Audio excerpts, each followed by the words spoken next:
Hey Flosstube, it's me, Megan, Stitching Moon, and I'm here with Flosstube number 28. Yeah, 28. And what is the day? It is October 18th, 2022. So this is my channel about cross stitch, and thank you for coming back, or if you're new, welcome. And today I don't have a ton of whips, but I have a big finish I get to show you, and some fun plans around 24 hours of cross stitch, which is coming up, and a new pattern I have out in my shop now, and just a little bit of life updates. So yeah, we'll get into it. So I'm sure if you've seen my last few videos, you know what my big finish is, and it's Halloween Quaker by Lila Studio. And sorry about if the light is reflecting off my glasses too much. I'm in front of the window and the sun doesn't know if it wants to come out or not, so I hope it's all right. But yeah, I finished Halloween Quaker yesterday. Sorry, I know it's very frayed edges, but here it is. So I'm gonna kind of show you. I know there's a lot of pieces in here that I didn't even know were in there when until I was actually stitching them. So I'll just kind of scroll it across as I talk about it a little bit. So this I started a little over a year ago. I think it was the beginning of October 2021. And I did it, I think, pretty much every other day in October. And then after October, I did it just on the 13th and 31st of every month. So at the beginning of this month, I had around 70 something percent, and just did it every other day for this month. And actually, I think that was just since I last saw you guys 2 weeks ago. So in total, about a week I had left on this to stitch and finish it. My favorite part, one of my favorite parts, are the houses. I love them, and that's the last part I stitched. Yeah, I just love those houses. They're so cute. They remind me of Halloween gingerbread houses, right?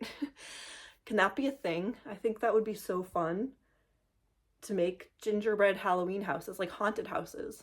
And you could have little witches and ghosts and licorice trees. I don't know. If I actually wanted to make gingerbread, I would do that. I love the boots too. I think I showed you it all. And I love the candy corns. Hope it's focusing okay.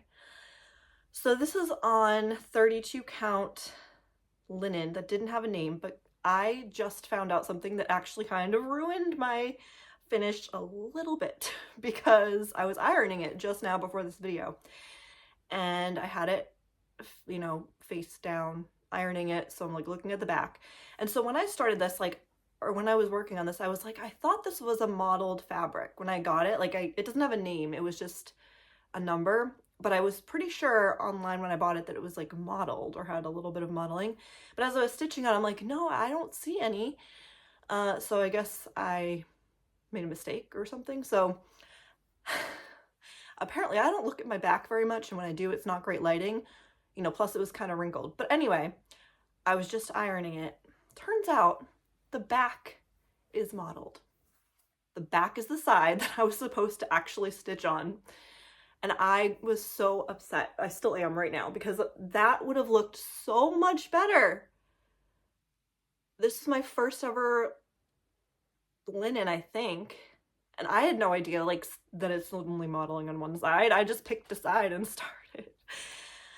Lesson learned: if you have a fabric, make sure you check both sides so you know which one you actually want to stitch on. But look, oh, I am so mad. This is what I wanted. This modeling. I wanted this to be the front. Deep breaths. I mean, yeah, I can't even believe I did that. Well, I kind of can, because it's me. I really need someone to check my work when I'm stitching. If you guys were here, you could just be like, okay, Megan, yep, that's what you want to start it on. But now I will always double check. I know that now. Oh, I'm just so, it just would have looked so good on this side. And now I'm probably gonna have to cover this side up with fabric or something, because I think how I want to finish it is you know, what are they called? I don't even know. Like, the hangers, it's not like an actual like clothes hanger, but the hangers, you know, that you like wrap it around and you kind of cover the back and it just kind of hangs on your wall. I'm thinking that's what I want to do for this. I don't know when that's going to happen. It's not going to be for this Halloween because first I'd have to find one and order it, which takes a while, and then to actually do that. I really wish things FFO'd themselves, really. So I'm hoping by next Halloween I can hang it up. I don't know what I'll do with it till then. I want it to be hanging up this year, but I just don't think I'm going to be able to get to like finish it by then. And I'll have to look up some tutorial, I'm sure, on how to do that. But if you guys know of any good tutorials for finishing it where you're like doing it as a wall hanging, I would love that. Just if you have a link, you can link it below or let me know like where to look. That would be great. And easy is good. I don't have a sewing machine, so something that's like a hand method would be awesome if you know of anything like that. But yeah, it kind of ruined my happiness at this finish when I realized I stitched it on the wrong side. But what made it awesome was you all. Thank you. If you're on my Instagram, I had posted this last night unironed, but like a picture of my finish. And you guys are so amazing. So many amazing comments of just, yeah, celebrating with me, which I needed because I finished it last night and my husband was doing his thing. I'm like, oh, look, I finished. And I show him and he's like, oh, cool. It's a witch. And I'm just like, yep. So I don't know what we would do without like you all to celebrate all these finishes with. It's awesome. It makes it so motivating to keep going. So yeah, that is my finish that has kind of a upsetting ending because I would have loved it to be on that modeling. But it's okay. It's okay. It's still a finish. It still looks good. I'll have to just get over it. Can't even believe that, but what are we gonna do? It's funny with Halloween, my husband's all into Christmas, and I like Christmas, but he's so into it, and we have to watch certain movies every time of year or certain like days leading up to Christmas, and it has to be like the same ones have to be in there every year. And I swear the most times I've watched a movie has to be Christmas movies because every year you watch them, and that's fine. I like it, but it can get a little repetitive. And I'm the one who's like, ooh, Halloween, we have to watch like scary movies like every day leading up to Halloween. And we started it the first night, and that we really didn't keep that going because my husband wasn't that into it, and I realized like I love scary movies, but now I'm like, well, I have to get up in the middle of the night now often for my daughter who wants something. And I'm like, do I really want to scare myself, like going into the room in the middle of the dark after watching scary movies? So we kind of stopped that after the first one. But then it was like this last week, I was just really in the mood to watch something scary. And for me, I really like the ghost movies, those types of scary, like not the slasher movies, anything like that. That's not my thing. But I love like the ghost stories. And so last year, I think it was, we had watched The Conjuring together, and that was so creepy. Like that freaked me out. And now I saw they had The Conjuring 2, The Conjuring 3, but my husband didn't really want to watch them. So one night when he was at work, I put my daughter to bed and I just had this like urge. I needed to watch something scary. So I actually watched The Conjuring 2 on my own, and it actually wasn't that scary. It wasn't as scary as the first one. It was creepy, but I did good. I wasn't scared and getting up at night. So got it out of my system. But it's interesting. I was thinking like, why do I like scaring myself so much? And I know I'm not alone here. I know some of you do too. But it's interesting. As I was thinking about it, I was like, I think this is like the time of year where we can connect with our dark side, which sounds weird, but I think we all do have a dark side, and that can mean different things for everyone. But you know, when that saying, you have your demons that you're fighting, and we all have some demons that we're dealing with and trying to, you know, grapple with from time to time. So I feel like it's kind of can be an opportunity to connect with that side. Not that you have to like celebrate it or anything, but I think it's important to recognize what our dark side is or what our shadow self is, because when we can bring that into the light, then I think we have a better chance of managing it. So, for example, like Carl Jung, the psychologist, was all about embracing your shadow self, because if we don't bring it into consciousness, then it can be put in our subconscious where it can drive our behaviors that we don't actually want, like addiction and so on and so forth. So yeah, I know I'm rambling here about this, but I just thought about it because it's this time of year where it's fall, things are kind of dying off, it's getting darker, and I think it can be a good opportunity to bring that part of ourselves into the light, into consciousness.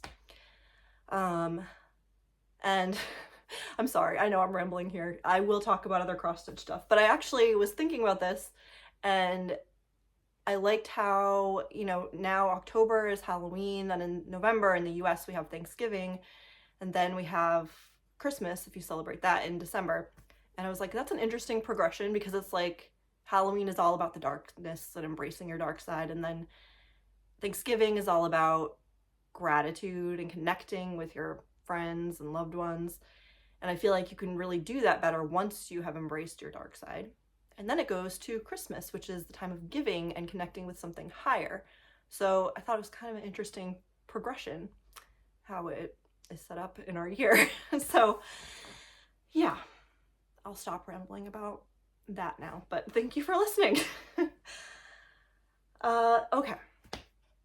First, I think I'll show you my what do you call it? My new pattern that I just put out. Well, not just, it was a few weeks ago. I put out in my Etsy shop.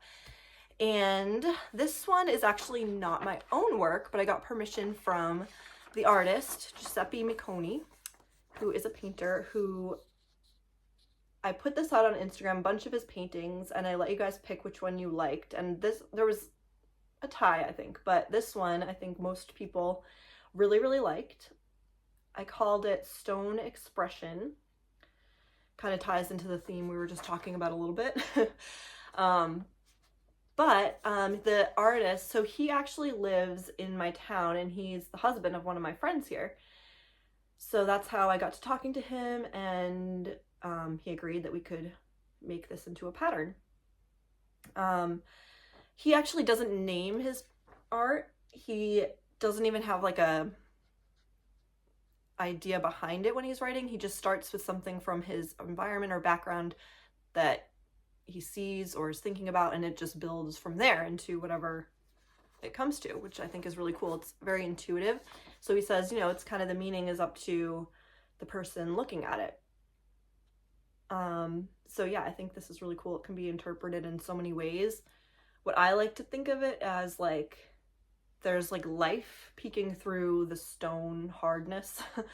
That could be of yourself, or, you know, anything really, but just the fact that it's like plants and life and green, and then the actual living faces breaking through the cold, hard stone. But I'll show you what it looks like as the mock-up, because I know that is kind of a dark picture, but I put it in Pattern Keeper. Oh, I know there's a lot of glare, but that's the mock-up. It's 48 colors and 275 by 343 stitches, so it's not huge. Yeah, so that is there now. I think that's all I had to say about that one. Yeah. Next, I just have two other whips I worked on because I was so focused on Halloween Quaker. And you know, the next one is going to be Temperature Tree.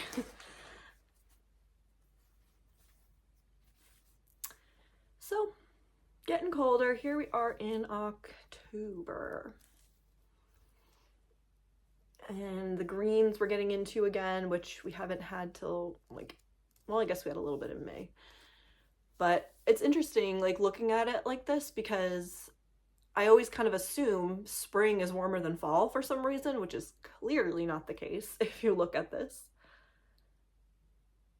So not balanced, which is interesting to actually like see laid out, you know?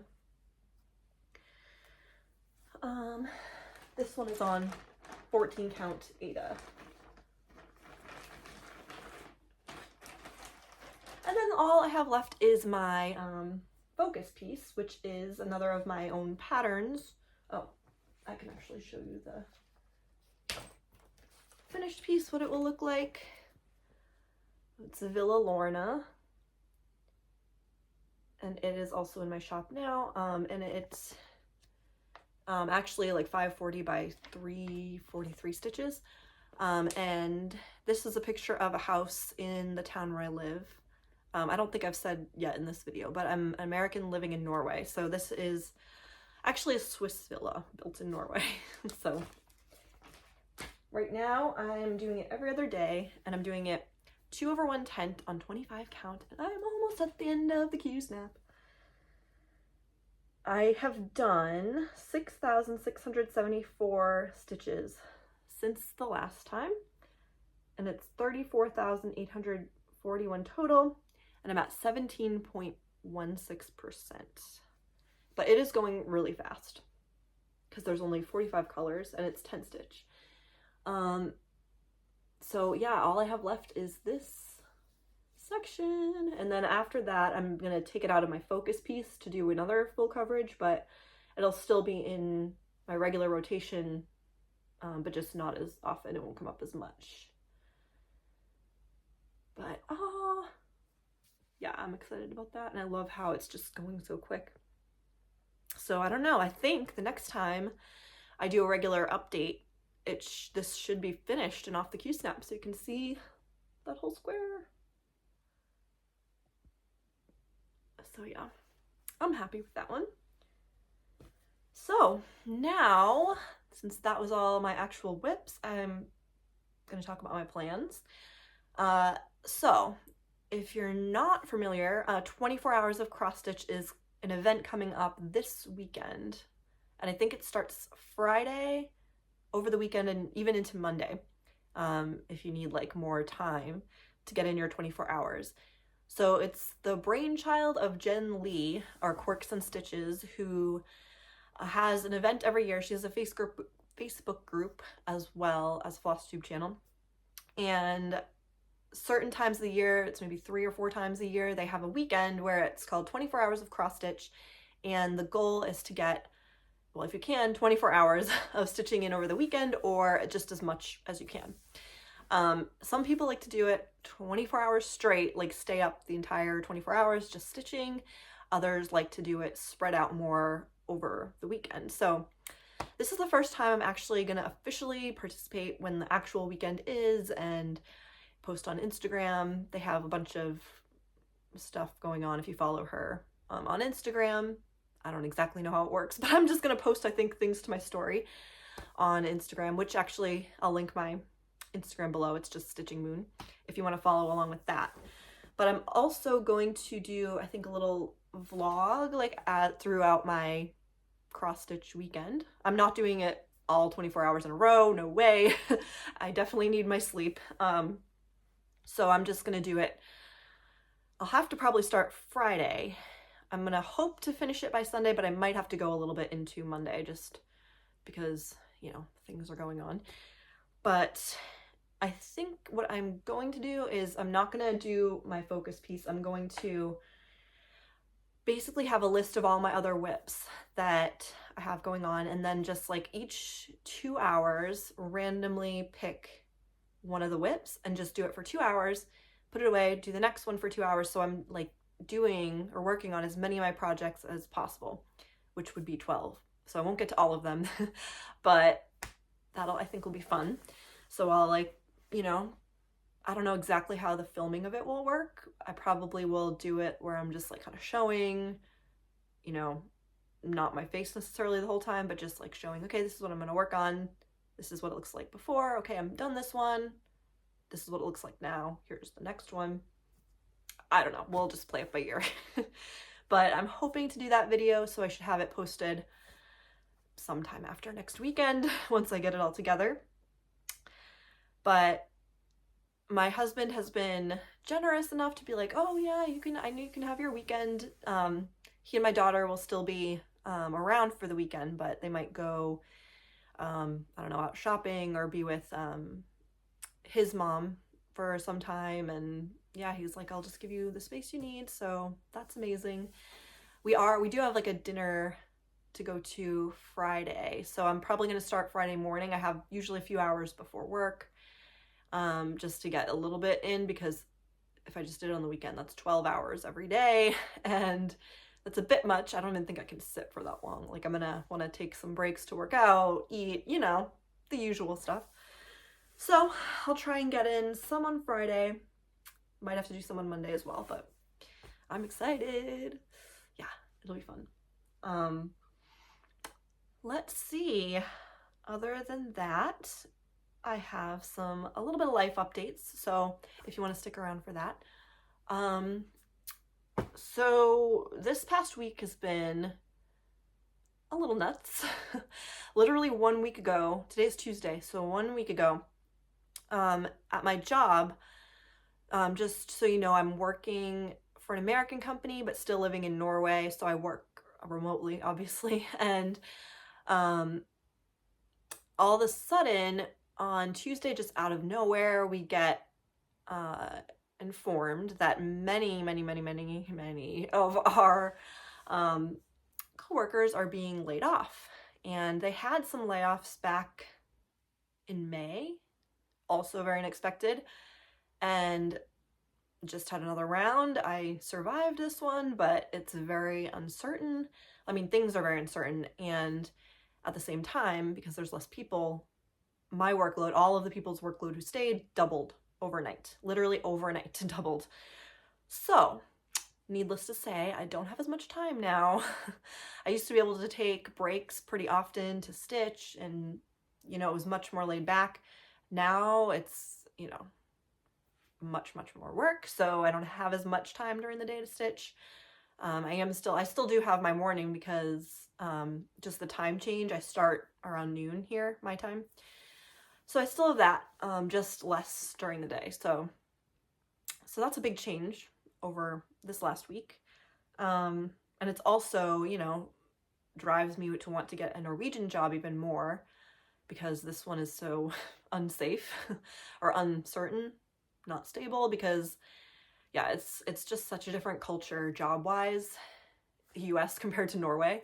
My mother-in-law and people that my husband works with all heard the news, and they're like, how is that even legal? Because here you have to like inform people in advance if you're gonna let them go. Like it can't just be this overnight thing and suddenly you don't have a job. Like it's much more protected. The workers are much more protected here. So it just blows people's minds here that they can do that in the US. But if you're in the US, I'm sure you know that's just what happens. But I did apply for another position here in Norway, which it's kind of similar to the last one I applied for, so I don't know if I'll get it or not. So yeah, just kind of putting it out there anyway.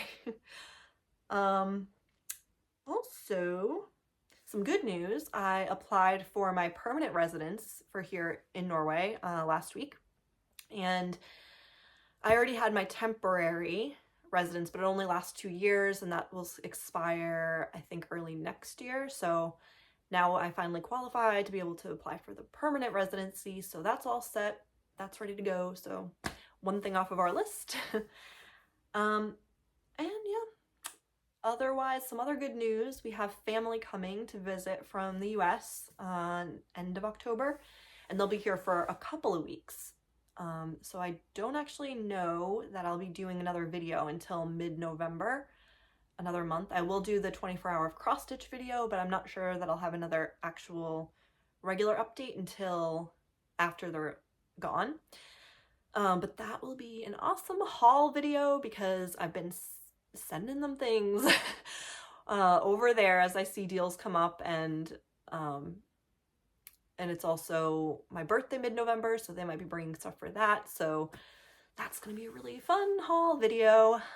And I may have already been like crediting my birthday money with things I see now. I'm like, oh, yeah, this is like an opportunity, so I'm gonna like get this now, and then when I get birthday money, I'm just gonna like take it off of that. It's ridiculous. But yeah, I think that's all I wanted to say. I feel like I rambled a lot in this video, but thanks for hanging in there, and thank you for celebrating my finish with me, even though it was kind of deflated by the fact that I didn't do it on the right side. But yeah, that's all right. Live and learn. Yeah, so I think that's all. I really am excited for the 24 hours of cross stitch. If you are doing that as well, let me know, and I'd love to, if you have an Instagram that you're gonna, you know, post updates on, let me know that so I can follow you, because I think that's so fun to just, it's like we're all at a kind of virtual stitching retreat together. So that's about it. I'll see you hopefully, well, next week maybe with the 24 hours of cross stitch, but otherwise probably in a month or so. So everybody, happy Halloween, have a good month. See you later, bye.